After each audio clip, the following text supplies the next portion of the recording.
Hello everybody and welcome to 2020. I hope you all had a very lovely Christmas and New Year's and had a bit of a break and had a chance to do all of the things that you like to do when you've got some off time. I hope it was a lovely, refreshing, restful period for everybody, and let's hit 2020 good and hard. I certainly did. I had a good break, and I wanted to start this year's coverage off by talking about a game that I actually spent a bit of time playing over the break. It was one that I got right towards the end of the year. I was quite busy, so I didn't have a chance to look at it until I actually took some time off, but it's Dawn of Man. This is a game that comes to us from the same developer that produced Planet Base previously, and it's been out on PC for quite a while, but it came out on console right at the end of the year. I think it was about December 17 or 18 or thereabouts. So I've plugged away at it over the break, spent a good couple of dozen hours playing it really, and I quite enjoy it. I'm a fan of strategy games and city builders, so this was always kind of going to fall right into my area, but the developers have done a really good job with it, and while it's by no means something that pushes the genre forward, it doesn't really do enough to be innovative or really catch, I guess, the attention of anybody who isn't already a city builder fan. For those of you who are, then this is one that you will spend quite a bit of time playing, I would imagine. As the name suggests, in Dawn of Man you play as a civilization right at the start of, I guess, settled mankind. This was an era when people were just learning how to do agriculture, how to live in settlements rather than move around and all of that kind of stuff, and build cities. So you couldn't really set a city builder at an earlier point in history than this one. It is very primitive by design, and it takes you through to the Stone Age, and you do get to discover various innovations that humanity discovered through that time.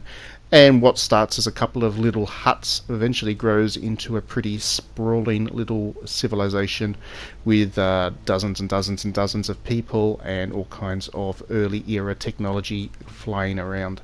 So you start out with just a tiny handful of people. I think it's like 3 or 4 people or something, and just enough materials to build them a hut, a fire hearth, and get them fishing and collecting basic easy catches of meat, basic deers and goats and things, or early era deers and goats and things.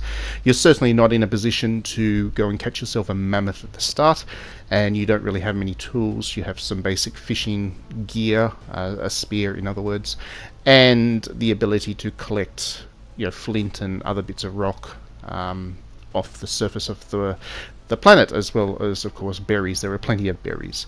So you start out in a very basic state, and your initial goal is really just to survive the first winter, because once winter comes along, of course, resources become even more limited, and the cold can get you if you don't have warm enough clothing, and there aren't any berries and fresh foods to pick, so you've got to make sure that you've got enough to get through.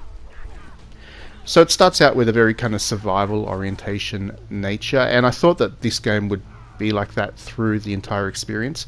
The thing is, though, it kind of transitions away from that after a while. By the time you get to your 3rd or 4th or 5th winter, really, you've got a diversity of resources that means that winter doesn't become particularly scary anymore. You've got enough materials to make clothes for all of your people. You've got enough people to go on some far kind of wide-ranging hunts to collect some meat, and you've got the technology to dry the meat and preserve it so that you've got that supply to last you through winter. You've also created enough tools that when traders come along, you can trade them for bread and other things like that, which you haven't really got the ability to create for yourself just yet. But the point is, I guess, that you have the means to get through winter without having to worry about it too much. And from that point on, the game really does become more about, I guess, growing your civilization and finding ways to attract new people, making sure that you've got enough, houses and things that they can survive, and slowly expanding your range of food so that you're not so reliant on seasonal things. Once you start to build, farms and all of that kind of stuff, your reliance on hunting decreases, which is just as well because hunting can be spotty in terms of what's available to you. And yeah, that's how the game kind of evolves from those early days to become more of a kind of standard city builder, really. Along the way, you also have to worry about the security of your settlement as such. In the early days, you don't have to worry too much. You might be attacked by a bear in the springtime, or a lion, or something like that, a cave lion. But it's a couple of wolves actually. A couple of wolves attacked me fairly early on as well.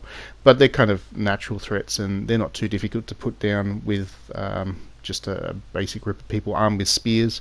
You also attract some dogs, domesticated dogs, to your civilization early on, and they help you with the defense of your area. So as you can see from the footage here, this is all taken from about the first 2 dozen hours of play. I don't really have any defenses set up as such because there's not really anything to worry about. Once your civilization gets to a certain size and technology advancement, then you do start to get attacked by raiders, and you can start to build defensive walls and things like that to help protect your people. And that again kind of follows the track of how civilizations worked, where once they weren't particularly well defended, as time went on, they put walls up around their property and farmland and became more insular and more self-contained within their space and needed to range out less frequently. But of course, there is always the ability to go and hunt. And you will need to, because you'll need the skins and stuff from the animals. Each time you kill an animal, you get all kinds of different resources out of them: meat, bone, and leather, and you make use of all of that in various buildings and other upgrades. And you'll notice from the top right hand of the screen, there's a lot of resources that you need to manage. That's 3 rows there. That's by no means all of them. There are more and more resources that you need to manage that keep getting added as you get further into the game. And just from what you're seeing there, it probably seems like it's quite an overwhelming amount to manage.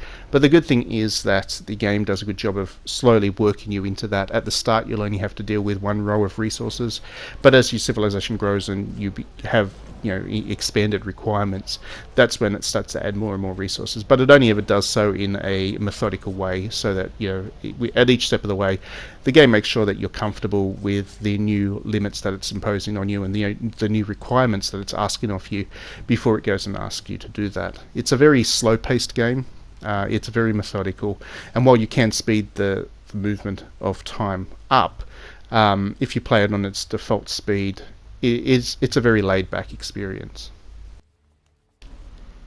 It's by no means the perfect city builder. One of the issues I have with it is the tech tree is quite limited, I guess, and the order in which you unlock things is kind of required, because you'll need certain things before you'll need other things. So for example, one thing that you can build is a range of kind of religious totems and whatever, and you do eventually need that because your characters pray to these totems in order to maintain their morale and happiness.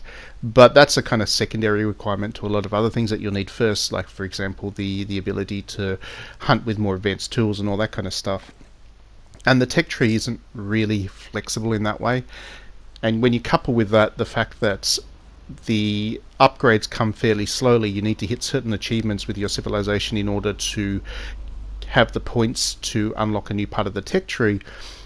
Because that comes to you fairly slowly, you can be sitting around waiting for something that you really want to do for longer than I think would be ideal. So for example, one example, I really wanted to domesticate goats and sheep and things fairly early because I wanted to reduce my reliance on hunting, but the game really wouldn't let me do that, and the tech tree was kind of used. I had to unlock everything in a specific order on the tech tree, because you can't really overlook anything, but at the same time you do need to go through it in a certain process. So I wasn't a big fan of the tech tree in this game. I'm also, the world of this that you're presented with this game is quite huge, for reasons that I don't necessarily understand. And it has an effect on the game. So this little space you're seeing here, that's my town. That is a tiny fraction of one corner of the map that the game generates. But because the map is so huge, everything's spread across it by so far, that resources and stuff can, when it starts to become limited, there's no real option to expand into building other towns and stuff like that. I guess you could, but it becomes very inefficient, and all of that extra space that the game provides you seems to be a bit wasted, really. I'm not sure if there's any other way to describe it. It feels like you're playing in a little corner of the world, and you're never really encouraged to explore the whole thing. So why have the whole thing? That side of things seems a little bit excessive. With that being said, I really did enjoy this game. It's not something that I think I will remember for decades down the track. I don't think it's a classic of the genre by any means, but it has been quite a big hit. I know on PC it sold particularly well and was quite high on the bestseller list, and I can see why. There is a certain familiar quality about this game. It gives you exactly what you expect, and for city builder fans, that's actually not as common as it once was. There is a bit of a renaissance happening with simulation titles, but these kinds of games are not nearly as common or as prominent as they once were. So the developers that are going to the effort to kind of recreate that experience certainly are getting rewarded with it when they do a good job, as this game has done. It is a good job. It's a very straight down the line city builder with some basic kind of resource, well, it's all about resource management really, and there's some basic combat and things to concern yourself with as well in terms of the defensive side of things, but it's definitely not a strategy game. And I think some of the screenshots and whatever that you might have seen of the game kind of position it in a way that it's perhaps a little bit deceptive. It really does de-emphasize the military side of things. You're basically spending most of your time just watching your civilization grow, which is certainly rewarding. And when I think back to how my town looked when I only had a couple of huts and I was scratching to find fish for the winter, to see where the town kind of grows to, that is really the appeal of simulation games. And this game really does nail that, because you can scroll the camera right back and you can see the huge expanse of the town growing, and your ability to, I guess, domesticate the wild. And it gives you a good sense of, it gives you a good visual, I guess, of how it happened in the real world, in the real histories, because we haven't obviously got that much history from back there. So it gives you a good sense, I guess, of what humanity went through in those early days. And I don't really have much else to say about this game. Like I said, it was just one of my Christmas projects. I was happy I picked it up. Sometimes I leave a game for the Christmas break because I don't get a chance to review it or whatever. It comes out right at the end of the year, and it ends up being quite disappointing. But I guess it goes to show the quality of games through 2019, that there was still this kind of really good stuff being released right at the end of the year. Certainly recommend picking it up if you missed it, especially if you're a console player and you weren't really checking the shop at that point in time in the year. Otherwise, thank you as always for watching, and let's have a great 2020, and hopefully I have plenty of videos to share through the year. Please do back me on Patreon if you enjoy my videos. That helps. And otherwise, like and subscribe if you're not already, and we will see you at the next video. Thanks very much.